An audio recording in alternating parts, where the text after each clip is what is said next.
ان کا سوال پھر قرآن سورہ آل عمران کی آیت نمبر 15. اعوذ باللہ من الشیطان الرجیم بسم اللہ الرحمن الرحیم.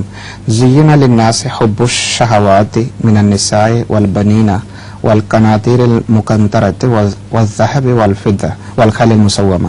ان کا سوال حضور یہ ہے کہ بنیادی طور پر زینہ سے تعلق ہے کہ یہ چیزیں جو خوبصورت کر کے دکھائی گئی ہے، اس سے پتہ چلتا ہے کہ اللہ تعالیٰ نے خود یہ کشش انسان کے اندر پیدا کی ہے. ٹھیک ہے، انسان تو ذمہ دار نہیں ہے. اللہ تعالیٰ نے خود پیدا کی ہے، خود پیدا کی ہے، اور اس کے خلاف وارننگ بھی دی ہے کہ اس کشش سے ناجائز فائدہ نہیں اٹھانا. جی اصل موقع پہ جا کے رک جانا ہے. جی اگلی آیت میں یہ ہے جو حضور نے فرمایا کیا کہ ذالک متاع الحیات الدنیا. ٹھیک ہے، یہ دنیا کی زندگی کی زینت ہے، اس کو بہت زیادہ بڑھا. جی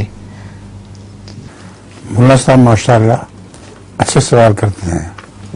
اگر ان کو کی عادت ہوتی ہے، تجربہ ہو، تو ہمارے حیات مرحوم صاحب کی جگہ جمعے لے سکتے ہیں، مگر اردو نہیں بول سکتے. اور بھاشن ہے اپنا کیا کہتے ہیں؟ آہستہ آہستہ انشاءاللہ میں اردو سیکھ لوں گا. اچھا ٹھیک ہے. السلام علیکم.